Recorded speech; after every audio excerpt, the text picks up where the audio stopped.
Hi, and happy Saturday. Today we are concluding our two-part podcast on the Great Moon Hoax of 1835, which is where the hoax gets really weird. I mean, it's weird from the beginning.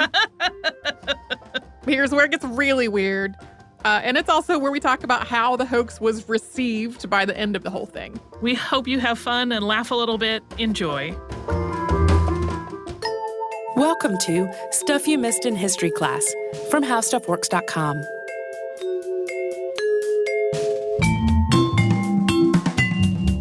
Hello and welcome to the podcast. I'm Holly Fry. And I'm Tracy V. Wilson.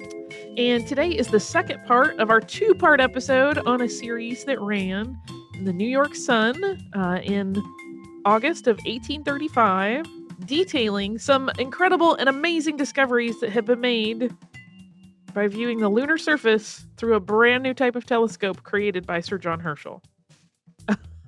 It had discussed at some length bison that had been seen, flora, goat-like unicorns, and in the last chunk that we talked about before we cliffhung the first episode, bat people.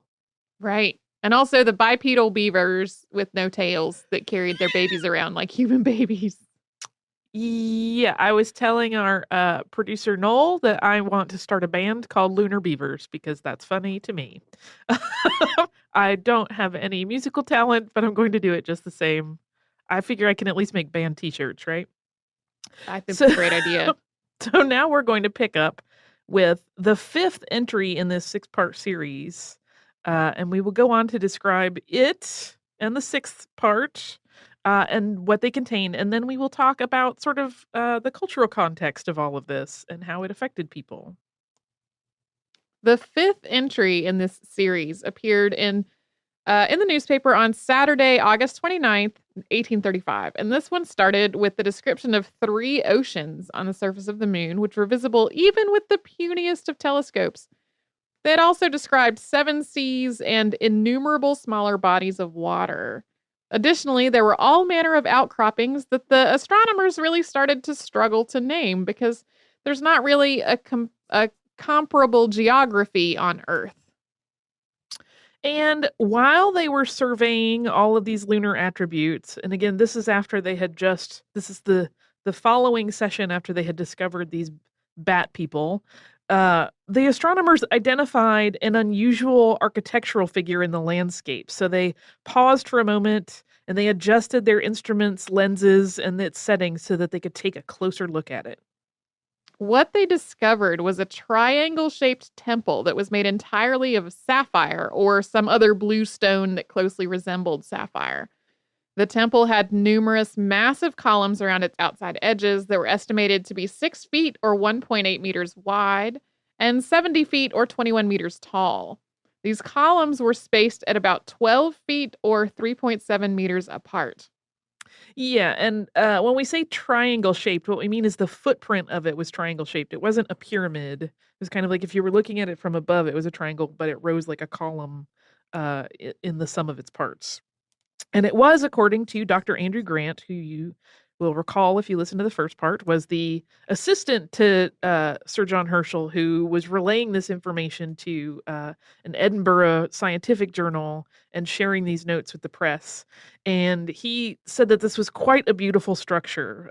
The roof was a golden metal, and it appeared to mimic the look of flames. And within the flames, as though it was being consumed by them, was a sphere that the astronomers observed that looked as though it were made of a clouded copper. And on each of the temple's 3 corners was a smaller sphere of what appeared to be the same copper material. A scroll made from the same metal as the flames unfurled from the roof over the upper walls of the building. And the temple was open and airy. There weren't really any additional walls or altars that existed in addition to all these columns. With the inclusion of the flame ornamentation on the top, they estimated that it was almost 100 feet or 30 meters high. There were no man-bats or other humanoid moon beings at the temple, only birds. And this fifth entry pretty much just describes this temple, and then it concludes with speculation about the meaning of the temple and its flame symbolism. It asked the question, quote, did they, by this, record any past calamity of their world or predict any future one of ours? The sixth and final entry in the New York Sun's lunar series was printed on Monday, August 31st, 1835. Yeah, so that at this point, they've run basically for a week. Not far from the temple discussed in the fifth entry, which they referred to as the Veil of the Triads, the astronomers saw similar beings to their man bats that they had talked about in the fourth entry, which they had named Vespertilio Homo. These creatures, however, were a lot larger and they were lighter colored than the ones that they had seen in the Ruby Coliseum.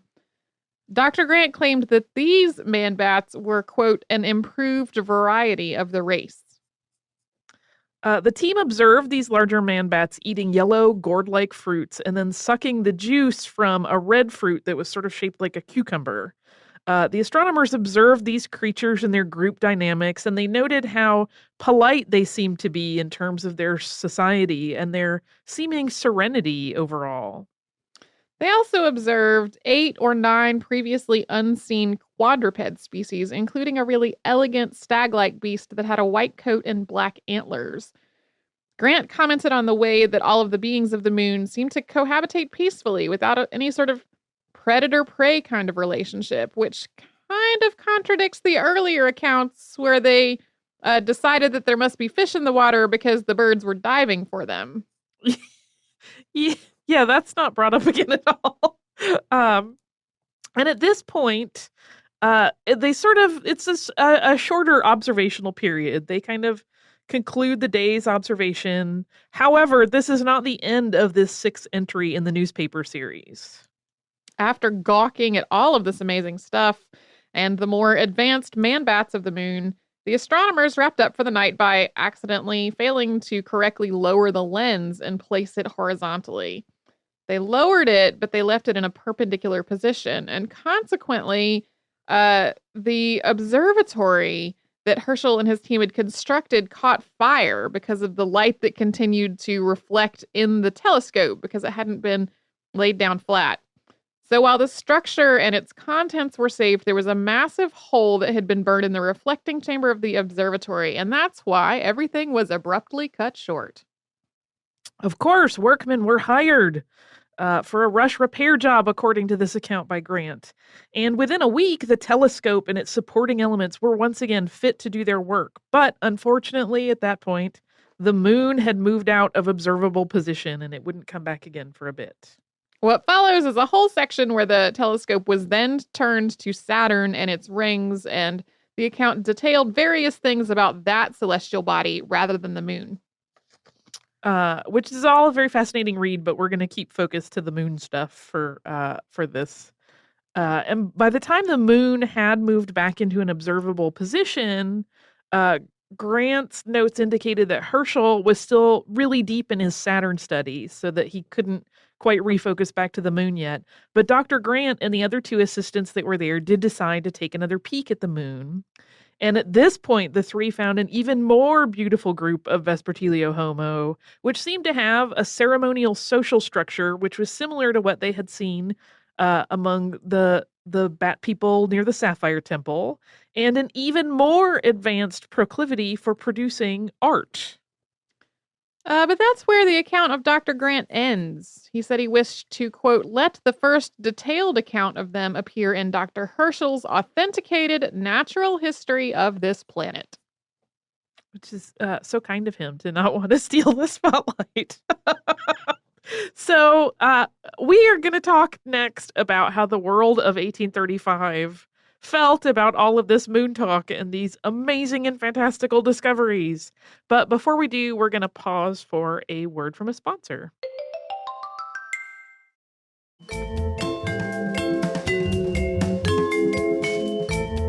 Okay, so back to the New York Sun's published account based on the notes of Dr. Grant of the things they had seen on the moon as part of Sir John Herschel's expedition. So this newspaper series featured a moon filled with lush landscapes of crystals and poppies, fauna similar to bison, unicorn, and sheep, and a relatively advanced race of bat people. So you are probably wondering, what on earth did the public make of all this? And the short answer was people were really excited. They debated over the veracity of these reports from the lunar surface. There were lectures given and open panels to discuss the implications of this new finding of life on the moon. And other news outlets started picking up the story even before all of the installments had been published. So, like, by the second one, they began to reprint this. And within weeks, the tale of lunar civilization had really kind of traveled around the world as one outlet picked it up and shared it with another, et cetera, et cetera. The Sun made a nice chunk of cash from this hoax. The readership numbers might have bumped up a little, but the paper also sold really popular pamphlets about the discoveries, prints of artist renderings of the various elements that had been described in the series, and that included the solar temple and the bat people. Yeah, those images are fantastic. I love them. And in terms of context in the greater cultural landscape, a decade before the Great Moon Hoax, a German professor at Munich University had published a paper that translates to Discovery of Many Distinct Traces of Lunar Inhabitants, especially of one of their colossal buildings. And this one was not intended as a hoax. It discusses the multicolored patches of the moon and how they might relate to gradations, those gradations might relate to possible different climate zones, different crops, and perhaps even different cities and man-made structures. Just a few months before the New York Sun ran this story, there was also an Edgar Allan Poe short story that came out called The Unparalleled Adventure of One Hans Pfaall, and that had been published in the Southern Literary Messenger. This was the story of a man's return to Holland, and he was filled with stories of a balloon adventure that had taken him to the moon. This had been intended, as was the case for satire at the time, to fool at least some of its readers, but Poe's story was quickly recognized as fiction by typical readers most of the time. Further, the Southern Literary Messenger had a really small circulation, whereas the New York Sun had a much larger readership. Yeah, some of the numbers that you'll see were like in the 19,000s for distribution. There is some debate about what the true numbers were and how much of that was a bump from this story, but thousands versus a much smaller group that were reading the Southern Literary Messenger. And whether the Hans Pfaall tale inspired this lengthy faux scientific series of notes that the Sun published, we don't know for certain. It's certainly entirely possible that both were developed independently. But this was a time when an expedition like Herschel's trip to South Africa, which was a real thing, to observe Halley's Comet was big news. And astronomy and the possibility of life on other worlds were really sparking the imaginations of the general public. And in fact, 40 years earlier, Sir John Herschel's father, William Herschel, had published a paper speculating about life on other planets. So this was a topic that was kind of rumbling through culture already. The Sun's series had been really carefully designed to capitalize on all that interest in space and life on other worlds and all of that. It was grounded in truth thanks to the use of Herschel's name and his very well reported research trip to Cape Town. It developed slowly, first establishing all of the scientific instruments that were being used in the research, and then it unwound the details of these lunar wonders bit by bit. And while you will hear and read, if you look at many historians' treatment of this, different accounts of really how this kind of came out in terms of numbers of like what proportion of the population believed it versus what didn't. At least for the first several installments, it seemed that a lot of people did believe these claims, or were at least sort of wanted to believe them enough to think about them, of flora and fauna that were being observed with this amazing fictional telescope. But the fourth installment, so that's where they introduced these bat people, went a little too far past believability for a lot of readers. That kind of tipped the scale of like, you've gone too far now. By the time the fifth entry was published, most of the other papers had started denouncing the entirety of this series as a hoax. Richard Adams Locke, a British journalist who had moved to America, was accused of penning the faux discovery narrative. Locke had been hired as an editor of The Sun just 2 months before this hoax began. And Locke actually addressed these accusations with a nebulous denial letter that he wrote to the New York Herald on August 31st. So that was the same day that the last installment of the tale was published in the New York Sun. And in this letter, Locke wrote, quote, I beg to state, as unequivocally as the words can express it, that I did not make those discoveries, and it is my sincere conviction, founded on a careful examination of the internal evidence of the work in which they first appeared, that, if made at all, they were made by the great astronomer to whom all Europe, if not an incredulous America, will undoubtedly ascribe them. A Philadelphia paper reprinted Locke's letter along with an advertisement for a real estate auction to sell off newly discovered property identified by Sir John Herschel, the sale of which could include the native one-horned sheep with the fleshy lid flaps if the buyer so desired. Yeah, so some people were definitely kind of picking up the joke and running with it in their own ways. And even though at this point it clearly seemed to all be one big lark and most people had accepted it as such, there were still people who believed the accounts. Plus, there was this added complication. Remember, we're talking about 180 years ago, that in some places the news of the discovery had spread, but the follow-up hoax discussions had not. So they were only getting the accounts as though they were real. They had not had any of the follow-up talk that was going on in other papers. Of course, there was no Dr. Andrew Grant who had been traveling and working with Sir John Herschel. He was completely made up. But Herschel did exist, and he had been working on a new telescope, and he did travel to the Cape of Good Hope in 1834. It was on that trip that he made some important observations of Halley's Comet. So that little tiny kernel of truth fueled the fires of belief as this whole hoax played out. And Edgar Allan Poe believed that Locke was the author of the Great Moon Hoax. As the serial came to be known, it certainly wasn't published that way, but later on people started calling it that. And he suggested that Locke had actually stolen the Hans Pfaall idea and reworked it. And after almost 10 years of complaining about this, as though it had been a slight to him, Poe wrote another story which was entitled The Balloon Hoax. And this was about an intensely speedy balloon trip across the Atlantic Ocean. If I'm remembering correctly, it took 75 hours.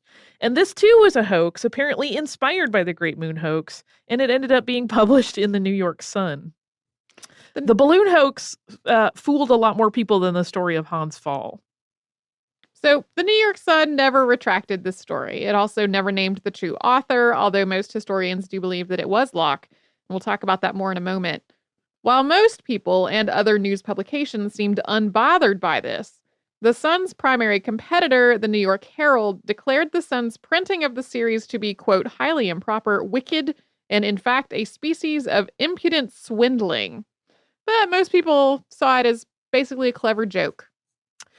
The reason that most people were willing to let this hoax go without protests about the Sun's journalistic integrity and the ethics that they should have upheld sort of stemmed from the fact that the New York Sun was a penny paper. At the time, there were penny papers and there were 6-cent papers. And 6-cent papers at the time were aimed at more discerning readers, usually a little more educated, a little more highbrow, whereas penny papers printed more lurid news. They would print gossip, they would print crime reports and murder sheets, and they were aimed at sort of a wider audience. They just weren't considered on the same level as the 6-cent papers. I think this is similar to the divide between the tabloid format papers and broadsheet papers today.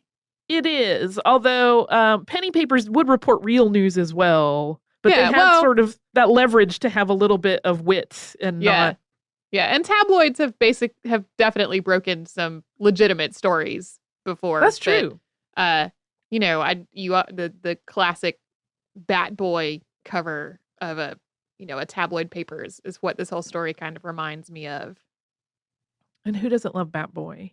We're going to talk a little bit more about Locke and about Sir John Herschel in just a moment. But before that, we are going to have a quick word from a sponsor, if that's cool with Tracy. Sure.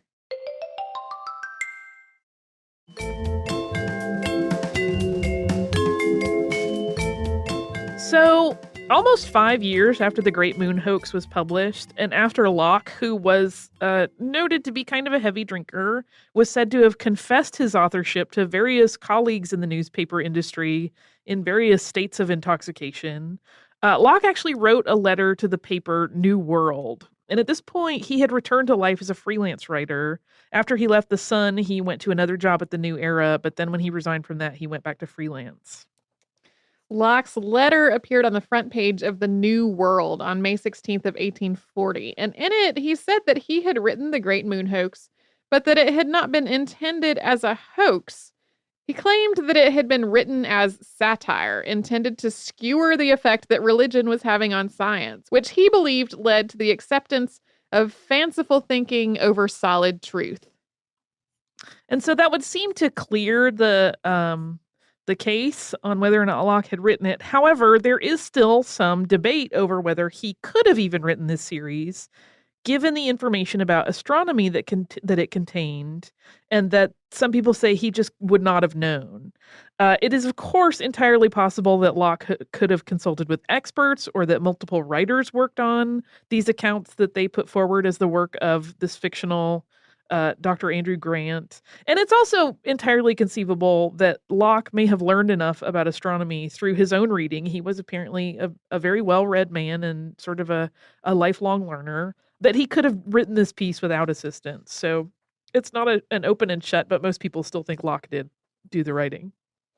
You may be wondering, I know I was, exactly what Sir John Herschel thought of all of this. And while all of this work was going down in the States, Sir John Herschel was still in South Africa doing actual legitimate astronomy work. In late 1835, he was given a copy of the narrative that the Sun had published, which had cited his work, and his initial reaction seemed to be one of amusement. He's said to have remarked that his own actual work would probably seem quite dull by comparison once it was published. So even though the initial reception on his part was pretty jolly, over time, that amusement wore right off. Several years down the road, he wrote a letter to his aunt, Caroline Herschel, who was also an astronomer of some renown. I have been pestered from all quarters with that ridiculous hoax about the moon, in English, French, Italian, and German. As for the Sun, it continued its circulation until it merged with the New York World Telegram in 1950, and that company eventually went under in 1967. And that's the Great Moon Hoax, which I think I did not credit earlier, but our listener Brian wrote to us and mentioned this a while back, and it kind of went on my list, and I've been eyeballing it ever since. So I'm glad that this was the week that I carved out time to do it.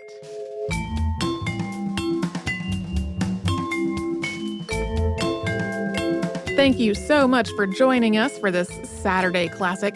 Since this is out of the archive, if you heard an email address or a Facebook URL or something similar during the course of the show, that may be obsolete now. So here is our current contact information.